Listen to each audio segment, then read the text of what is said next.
పాటు స్టూడియోలో ఉన్నారు. వెల్కమ్. నమస్తే అండి, బాగున్నారా? బాగున్నాను Venkat. Very happy to see you. మీరు చాలా సీనియర్ జర్నలిస్ట్. నా కెరీర్, నేను ఇండస్ట్రీకి వచ్చినప్పటి నుంచి your there. And I was there even beginning. మీ నాన్నగారు మీ అంతా మెడ్రాస్ లో ఫ్రెండ్స్. అవును, గాంధీ టెక్స్ అప్పటి నుంచి, సరితా సారీస్ అడ్వర్టైజింగ్ ఏజెన్సీ అప్పటి నుంచి. అవును అవునండి, ఫాదర్ మాకు బాగా చాలా అత్యంత ఆత్మీయుడు. అవునండి. ఆయనకున్న డిగ్నిటీ, ఆయనకున్న ఆ గుడ్నెస్, ఆయనకుండే ఆ కల్చర్, మేనర్స్ అన్ని నీలో ఉన్నాయి. Thank you sir. మీ నాన్నగారు నీకు ఏం ఆస్తులు ఇచ్చారో, ఏమి ప్రాపర్టీస్ ఇచ్చారో నాకు తెలియదు కానీ, బట్ ఇదంతా నీకు ఆయన దగ్గర నుంచి సంక్రమించిన పేరెంట్స్ గొప్ప ఆస్తి. అవునండి కదా. అండ్ ఈవెన్ అడ్వర్టైజింగ్ మీకు తెలుసు కదా, అప్పుడు he was the pioneer. In fact అంటే ఇప్పుడు చేసే ఈ ప్రమోషనల్ యాక్టివిటీలు అవన్నీ ఆయన అప్పుడు చేశారు. ప్రైవేట్ చార్టెడ్ ఫ్లైట్ లో విజయశాంతి గారిని ఇట్లా ఓపెనింగ్స్ తీసుకురావడం అవన్నీ అప్పుడు నాకు గుర్తున్నాయి. అవును కదా, చందన బ్రదర్స్ 1 స్టోర్ నుంచి స్టార్ట్ చేసే అడ్వర్టైజింగ్ క్యాంపెయినింగ్ మొత్తం ఫాదరే చేసింది కదా. అవును, Gandhi Tex, Saritha sarees. So nice. అంటే నాకు విచిత్రం అనిపించేది ఏంటంటే, హీరో సన్ హీరో అవడం, డైరెక్టర్ సన్ డైరెక్టర్ అవడం, లేకపోతే డైరెక్టర్ సన్ హీరో అవడం, ఇలాంటివేవో ప్రొడ్యూసర్ సన్ హీరో అవడం, లేకపోతే ఇలాంటివేవో జరుగుతుంటాయి. మీది కంప్లీట్గా entirely different segment of business కదా. దానిలోని నువ్వు ఎస్కవేట్ చేయకుండా సినిమాల్లోకి రావడం అన్నది నాకు. అదే కాదు, నేను పెరిగిందంతా బాంబేలో. నేను పుట్టింది Vijayawada, but completely childhood, school, college, everything Bombay. So నాకు తెలుగు ల్యాండ్ నుంచి, తెలుగు నాకు సంబంధం ఏంటంటే, సమ్మర్ హాలిడేస్ స్కూల్లో ఉన్నప్పుడు వచ్చేవాళ్ళం, చిరంజీవి గారి సినిమాలు చూసేవాళ్ళం విజయవాడలో. అదొకటే సంబంధం. అదర్వైజ్ నాకు, నేను మొత్తం పెరిగిందంతా, నా లైఫ్ మొత్తం బాంబేలోనే. బట్ నాకు స్కూల్ టైం అప్పటి నుంచే మొదలైంది. హిందీలో మేము కీడా అంటాం. కీడా అంటే పురుగు, తెలుగులో బాంబే లాంగ్వేజ్ లో కీడా అంటాం. సో అప్పుడే నేను, అప్పుడు చిన్న పాకెట్ కోమ్ పెట్టుకునే వాళ్ళం స్కూల్లోనే. ఇట్లా వెనక్కి జుట్టు దువ్వుకుంటే పీటీ టీచర్ ఒకటి ఇచ్చింది కూడా, హీరో అనుకుంటావు నువ్వు అని. సో అలా దెన్ కాలేజ్కి వచ్చేసరికి బాంబేలో ఇంటర్ కాలేజ్ కాంపిటీషన్స్ జరిగాయి, కాలేజ్ లెవెల్. సో దాంట్లో నేను మోడల్ గా, పర్సనాలిటీ కాంటెస్ట్ అన్ని గెలిచేవాడిని. ఐ థింక్ మనం బాగానే ఉంటాం అనుకుంటా, జనాలు మమ్మల్ని అప్రిషియేట్ చేస్తున్నారు. సో అట్లా I always wanted to become an actor అండి. ఇట్స్ అండ్ నా లక్, నా అదృష్టం పైన దేవుడు ఇచ్చినది ఒక వరం అనుకోండి. నన్ను వైవిఎస్ గారు స్పాట్ చేయటం, అండ్ అంత పెద్ద బ్యానర్, ఒక సూపర్ స్టార్ నాగార్జున గారు నన్ను ఇంట్రడ్యూస్ చేయటం, అవన్నీ అయిన తర్వాత ఆ సినిమా హిట్ అవ్వటం, అది మేజర్ పాయింట్. అది major point. Because I remember, and దాంట్లో నాగేశ్వరరావు గారితో యాక్ట్ చేయటం, లెజెండరీ యాక్టర్ చంద్రమోహన్ గారు, మురళీమోహన్ గారు, అందరూ అక్కడ అందరూ లెజెండ్స్.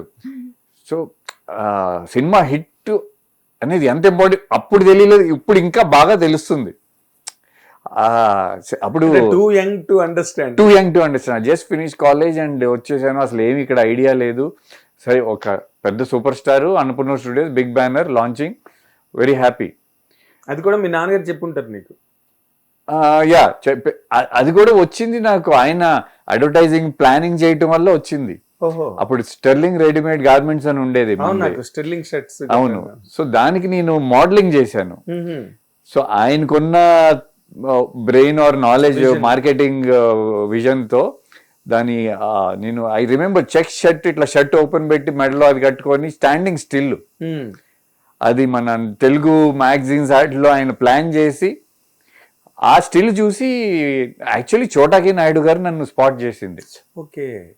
ఆయన అప్పుడు ఏదో సమ్ టెలివిజన్ స్టోర్కి సమ్ షో సీరియల్ ఏదో చేస్తున్నారు. సో అప్పుడు ఇట్లా చూశాను, వెళ్ళా చూడు అని. అప్పుడు వైవిఎస్ గారు ఎత్తుకుతున్నారు కొత్త వాళ్ళ కోసం. ఎప్పుడు కొత్త వాళ్ళ కోసం. సో నన్ను చూడంగానే ఆయన, అప్పుడు యాక్చువల్లీ అప్పుడు వచ్చింది కూడా నేను మన విజయవాడ, గుంటూరు స్టెర్లింగ్ షోరూమ్ ఓపెనింగ్కి, బాంబే నుంచి హైదరాబాద్ నుంచి బై రోడ్ వెళ్ళాలి, అప్పుడు విజయవాడకి ఫ్లైట్స్ లేవు. అవును. సో విజయశాంతి గారు ఓపెనింగ్ గుంటూరు స్టోర్కి. ఓకే. సో అలా నేను విజయవాడ మళ్ళీ రిటర్న్ వస్తున్నప్పుడు నా ఫ్లైట్ డిలే అయింది. అంటే బాంబేలో పెరిగి పెరిగి తెలుగు సినిమానా చెయ్యాలా, బట్ సినిమా అంటే ఇష్టం, అంటే ఛాన్స్ డైరెక్ట్ బాలీవుడ్ లో కొట్టేద్దామనే. బట్ అన్నపూర్ణ స్టూడియోస్ పెద్ద బ్యానర్, నా ఫ్లైట్ డిలే అయింది. బాలీవుడ్ బాబు అన్నపూర్ణ స్టూడియోస్ అంటే. Yeah obviously. So I remember అక్కడ మన బంజారాయిల్స్ క్యూ మార్ట్ దగ్గర వైవిఎస్ గారి ఇల్లు. అవును. నేను ఆయన కలవటానికి వెళ్తున్నప్పుడు ఆయన మ్యూజిక్ లో సినిమాలో ఏ దేశం ఎగినా అనే సాంగ్ ఆ మ్యూజిక్ ట్యూన్ వింటున్నారు ఆయన. అది యాక్చువల్లీ మన గోల్డెన్ ఐ సినిమా బాండ్ దాంట్లో నుంచి తీసుకున్న అది ఇన్స్పిరేషన్.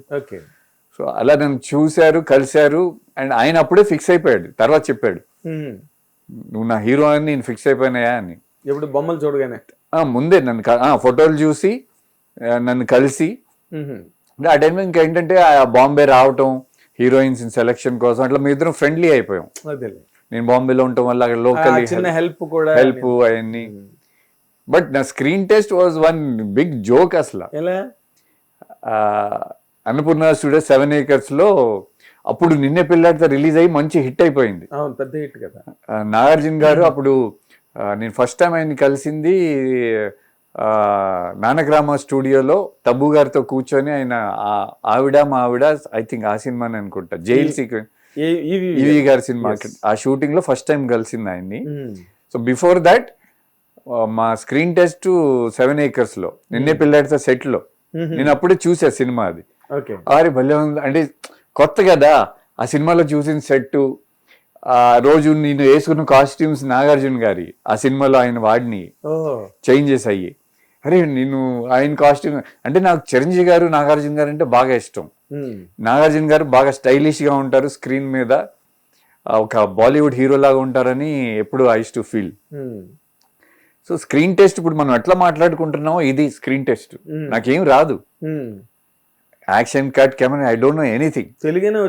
తెలుగు వచ్చు లక్కీలీ, ఇంట్లో తెలుగు మాట్లాడే parents thanks to them. And Vijayawada వస్తూ ఉండేవాడిని కదా సమ్మర్ లో, చిరంజీవి గారి సినిమాలు చూస్తాం. ఆయన సినిమాలు అంటే నాకు విపరీతమైన ఇష్టం. రిలీజ్ లో అన్ని నాన్ ఏసీ థియేటర్స్ ఎత్తుక్కొని వెళ్ళిపోయి అన్ని చూసేవాడిని నేను. యా. సో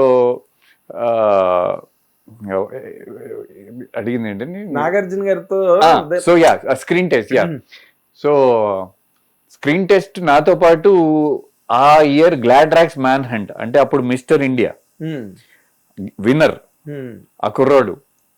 అతను చూస్తే ఒక 6 feet 2 ఉన్నాడు, ఫేర్ గా ఇట్లా గిల్ట్ బాడీ గీడి అని. నేను సన్న బక్కగా పెట్లాగా ఉండేవాడిని, హైట్ ఓకే బట్ సన్నగా అట్లా ఉండేవాడిని కదా. సో ఇతని ముందు నన్ను ఎందుకు సెలెక్ట్ చేసుకుంటారు, భలే ఉన్నాడు కదా నాకే అనిపించింది. He's good looking guy of course. And అతను ఏదో డాన్సులు చేసేస్తున్నాడు, డైలాగ్ అట్లా చెప్పేస్తున్నాడు కెమెరా చూసి. మనకి ఎక్కడ ఛాన్స్ ఇస్తారు, మనం ఆవేశంగా బాంబే నుంచి వచ్చేదాం ఏదో మనం లైట్ టికెట్ అప్పుడు వచ్చింది. అప్పుడు మళ్ళీ స్క్రీన్ టెస్ట్ కి వచ్చా, స్పెషల్ గా వచ్చాను నేను. అదే ఇంకొక అమ్మాయి కూడా అప్పుడు, ఆమె తర్వాత I think she very famous, Aditi Gowitrikar also తమ్ముడులో చేసింది. She was screen tested for that film. Okay. Then Gautami Gadgil అనే అమ్మాయి తర్వాత టెలివిజన్ లో బాగా సక్సెస్ అయింది, Ram Kapoor's wife, Bollywood actor, television లో బాగా ఫేమస్ వాళ్ళు. ఆ అమ్మాయి కూడా అప్పుడు స్క్రీన్ టెస్ట్ చేశారు. సో ఐ వాజ్ లైక్ నన్ను ఎందుకు తీసుకుంటారు అతని ముందు.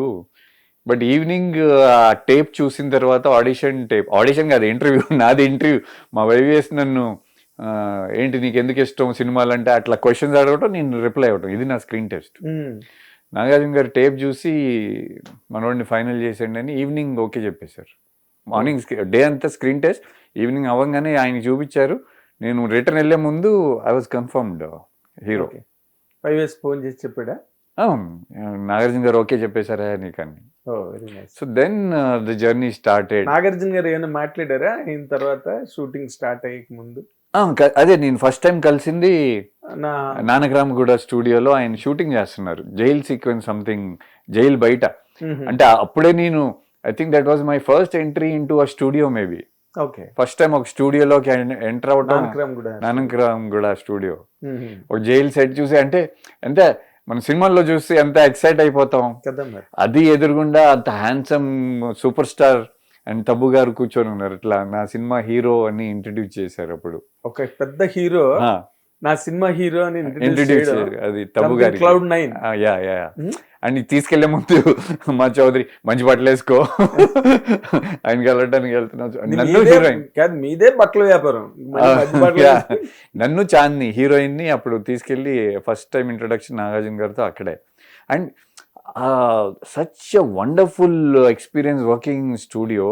అప్పుడు సురేంద్ర గారు he was taking care of the project, Supriya గారి ఫాదర్. అవును, యార్లగడ్డ సురేంద్ర. యా అంటే అసలు ఎంత కంఫర్ట్ అంటే నేను హీరోయిన్ కొత్త మన ఫిల్మ్ నగర్లో గెస్ట్ హౌస్లో మాకు ట్రైనింగ్ ఇప్పించేవాళ్ళు, ఫైట్స్ ఈ డాన్స్ ఇవన్నీ. సో ఈవినింగ్ పూట్ల వాళ్ళని బయటికి తీసుకెళ్ళండి సుమంత్ని సుప్రియ గారిని పంపించేవాళ్ళు. ఓకే. సుప్రియ ఇప్పుడు ఆమె ప్రొడ్యూసర్ అయిపోయింది, she's studio- taking care of studio studio. Administrator. But she was very friendly and she was my first friend in Hyderabad in fact. Oh great. So Nagarjuna garu అంతా he's to take care of us so much. వాళ్ళు కొత్త వాళ్ళు ఇక్కడ, వాళ్ళకి ఎవరికి తెలియదు, అప్పుడప్పుడు మధ్యలో బయటికి తీసుకెళ్ళినని. సో సుమంత్ అండ్ సుప్రియ అట్లా ముందు నుంచే తెలుసు. అండ్ వైవిఎస్ గారు ఏమట రవితేజ వచ్చేవాడు మా ప్రాక్టీస్లో చూపారు, మా వైవిఎస్ తీసుకొచ్చేవాడు మా హీరోని చూడ అట్లా. And Ravi is from north India, అతను కూడా పెరిగిందంతా నార్త్ ఇండియా. సో నేను బాంబే. సో మీ ఇద్దరు హిందీలో మాట్లాడుకునేవాళ్ళం. ఓకే. సో బిఫోర్ డూయింగ్ అన్నయ్య I knew Raviteja. Okay. Okay. So అలా అది ఒక wonderful journey. And release previous night స్టూడియోలో షో పడితే అదే ఆడిద్దేమన్నా చూద్దాం అన్నట్టుగా. It wasn't encouraging, not at all encouraging. ఇది